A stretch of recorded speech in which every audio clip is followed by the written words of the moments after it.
Halo teman-teman Wijaya Trading, pastikan kalian sudah subscribe channel ini sebelum nonton videonya. Jangan lupa like, comment, and share video ini jika bermanfaat. Sekali lagi kita sampaikan, ketika dia mulai melemah bisa jadi nanti kembali naik lagi, dan itu nanti setelah sampai di atasnya balik turun lagi. Maka sama hanya yang tadi saya teorikan, perhatikan di situ ada high, ada low, ada high. Ketika dia naik mendekati supportnya dan berbalik, maka jadi turun. Ketika dia turun melewati low-nya, maka dia akan mendekati berikutnya. Berikutnya tidak mampu, dia kembali memantul lagi. Memantul itu nanti juga sama, kita uji dulu. Karena di sebelah terdekat ini tidak ada level misalnya, maka kita uji dengan retracement-nya. Retracement-nya di mana? Ya, kita bisa gunakan Fibonacci atau bisa kita tarik garis tengahnya. Berada di area ini masih di wilayah retracement sehingga kembali turun lagi. Dan seterusnya turunnya diuji lagi di sini, kuat apa enggak nanti melewati. Kalau enggak kuat selalu naik turun lagi. Sama dengan yang lain ya, contoh begini. Jadi yang menjadi perhatian kita, jangan lupa ini ada level di sana. Yang di bawah ada level. Yang banyak disentuh yang mana di situ menjadi level. Kita tinggal tunggu, kita tinggal pasang di atas buy, di bawah sell. Sudah. Di dalam ini tidak usah otak-atik. Nah, di atas buy paling tidak masuk tersentuh dapat 400. Di bawah sell, tidak masuk selesai. Kalau kita masih berpeluang, berpetualang ya, misalkan mencoba dalam kondisi-kondisi yang tidak jelas, nanti kita akan terjebak. Sehingga ada kalanya target itu mungkin satu hari 600 pergerakan ya, 600 pergerakan tidak tercapai ya sudah. Karena trading itu tidak bisa dipaksa dengan target yang fix ya, tidak bisa. Mengalir saja apa adanya. Ada kalanya kita dapat lebih banyak disyukuri, lebih sedikit disyukuri. Ya, lebih sedikit itu artinya begini. Kita sudah berusaha tapi marketnya tidak mendukung. Ya sudah, berarti memang kita harus bersabar di sana. Ini cara kita menentukan nanti kalau kita pengen benar-benar ingin mendapatkan penghasilan yang berpotensi besar. Artinya peluangnya lebih besar di sana. Karena ini betul-betul bisnis yang menjanjikan ketika kita benar-benar sudah tahu tekniknya. Begitu kita profit, hari itu juga kita jadikan withdraw atau jadikan uang rupiah, langsung jadi. Berapapun kita dapatkan, ya itulah yang kita dapat.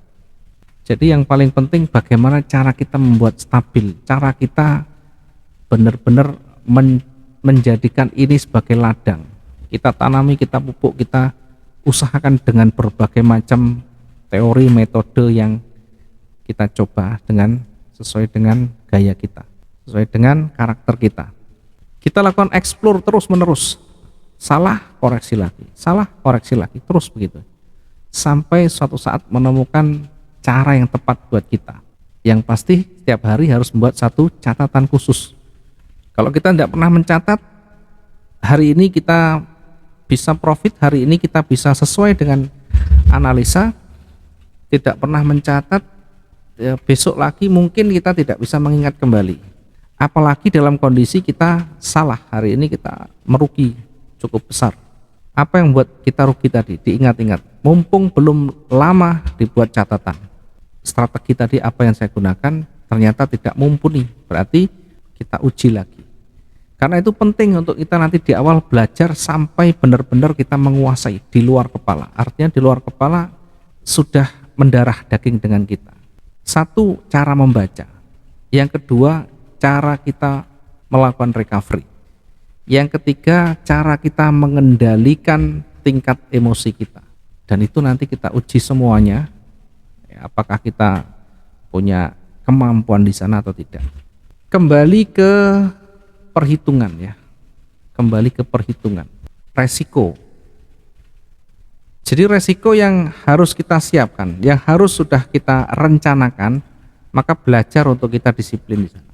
Kalau kita misalkan kondisi seperti ini ya, kondisinya masih belum yakin kita tidak masuk, ya sudah, Tetapi ketika kita sudah yakin dia break di sana, saya ambil posisi buy misalkan atau buy stop di sana. Silahkan saja. Buy stop 0,2 misalnya. Ternyata marketnya menyentuh. Apa yang kita perhatikan? Apa yang harus kita lakukan? Ketika tersentuh, yang pertama kita lakukan adalah bagaimana cara kita melakukan recovery atau melakukan simulasi di mana kita mencoba untuk bisa survive dalam kondisi minus. Dalam kondisi minus misalnya. Paling gampang recovery itu dengan cara kita cut loss tentunya ya. Cut loss mungkin di materi sebelumnya kita sudah sampaikan ya.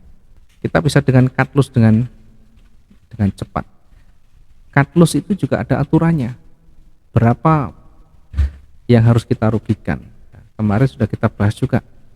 Bisa dengan 300, dengan 500, 2% dari modal boleh. Karena itu punya tingkat kecemasan yang berbeda, punya tingkat psikologi yang berbeda. Masing-masing orang punya kebijakan untuk mengambil kerugian itu beda-beda. Jadi jangan disamakan. Apalagi pair yang digunakan berbeda, emas, euro, pound sterling beda. Makanya kalau ada di luaran sana langsung ada TP dan SL, ya itu sebenarnya lebih cenderung ke jangka panjangnya. Kalau harian di TP dan SL nanti banyak tidak tersentuhnya, ya justru yang tersentuh adalah stop lossnya. Buy misalkan, buy di angka sekian atau buy stop di angka sekian. Nanti dikasih langsung SL misalnya, SL-nya ambil stop lossnya misalkan 300, maka TP-nya 600 jaraknya. Ya bisa saja seperti ini, bisa saja seperti ini, karena ini adalah bagian dari pembatasan resiko ya. Atau mungkin bisa jadi kita menggunakan averaging ya. Kita buy stop di sini misalkan tersentuh nanti ya, karena belum tersentuh kan belum bisa. Kalau tersentuh berarti ini sudah jadi buy, stopnya hilang. Begitu tersentuh tidak harus kita menempatkan seperti ini, tetapi kita bisa gunakan 300 di bawahnya untuk kita taruh sell stop. Misalkan begini. Ini adalah bagian dari contoh ya. Banyak cara bisa kita gunakan. Kita bisa gunakan sell stop lotnya lebih besar 0,4. Jaraknya dari titik entry ke sini sekitar 300 atau 300 lebih sedikit tidak apa-apa ya. Nanti exitnya di mana? Karena di sini ada level, di sini ada level ya, ada level psikologis sana. Kita bisa tentukan jarak di sini. Ya paling tidak jaraknya mendekati sama dengan di sini. Ya paling elek ya sama jaraknya. Jarak antara ini sama. Ya lebih besar lebih baik yang sell-nya, karena untuk menutup kerugian di atas. Ketika buy-nya tersentuh dan ternyata balik ya, kita sudah siapi sell stop di sana. Sehingga nanti ketika turun lebih panjang, lebih kuat, setidaknya jarak yang sama antara buy pertama dan sell kedua ini sampai di sini saja, ini sudah mendekati angka 0, artinya sudah bisa meminimalisir kerugian. Jadi jangan ditutup semua, jangan ditutup salah satu ya. Dia turun sampai di sini misalkan, dari plus dan minus semuanya kita total mendekati angka 0 atau bahkan sudah profit kecil, maka tutup semuanya. Close tidak hanya yang sell tapi yang buy juga di close. Sell di bawah ini, sell yang berada di bawah ini fungsinya adalah mempercepat buyer ini keluar, mempercepat buyer ini segera exit. Jadi jangan tunggu sampai di bawah sampai profit banyak, tidak usah, karena sudah salah. Buy ini sudah tersentuh dan turun berarti kita anggap salah. Maka dari situ yang kita lakukan adalah meminimalisir kerugian yang di atas. Ya, kalau kita close secara manual, terkadang membuat kita jadi tidak tenang, atau mental kita jadi jatuh karena cut loss di awal atau rugi di awal. Tapi kalau tempatkan di sini dan nanti bergerak turun mendekati angka 0, minimal tidak jadi rugi banyak. Minimal tidak jadi rugi banyak. Atau bisa jadi tidak menggunakan sell stop. bisa jadi kita menggunakan buy limit ya, buy limit di sini. Ketika di sana kita bisa jadi menggunakan buy limit 0,4. Ya, tentu ini kondisional melihat kondisi marketnya. Karena kalau buy limit ini yang diharapkan, yang dipertimbangkan adalah koreksi. Ketika dia turun menyentuh di sini dan koreksi setengah saja ya, enggak usah banyak-banyak ya. Dia turun lagi, kemudian habis itu naik sampai setengah di sini, maka ini sudah dipastikan profit. Setengah dari ini sudah dipastikan profit. Kalau ini tadi kan harus minimal sama, kalau ini setengahnya. Kok bisa? Iya, yang di bawah ini kan misalnya 150 ya, 150. Ini kalau 300 kan yang di atas 150, di bawah 150. 150 dikalikan 0,2 ya. 150 dikalikan 0,2 artinya $14. Ini minusnya 14 dolar.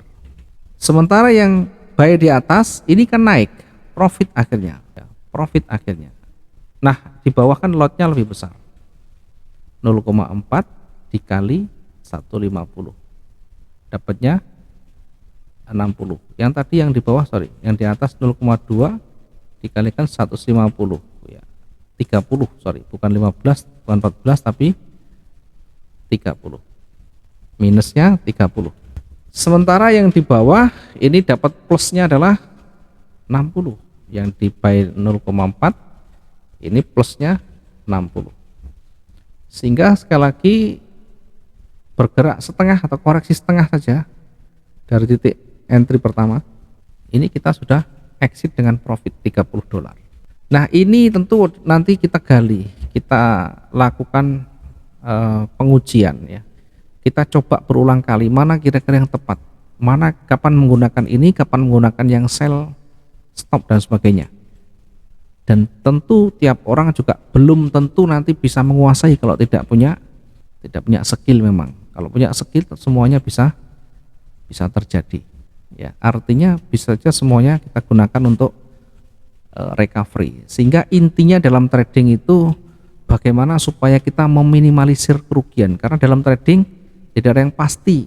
Satu yang pasti, rugi pasti. Ketika masuk awal saja belum apa-apa sudah rugi. Karena itu bagaimana cara meminimalisir kerugian itu.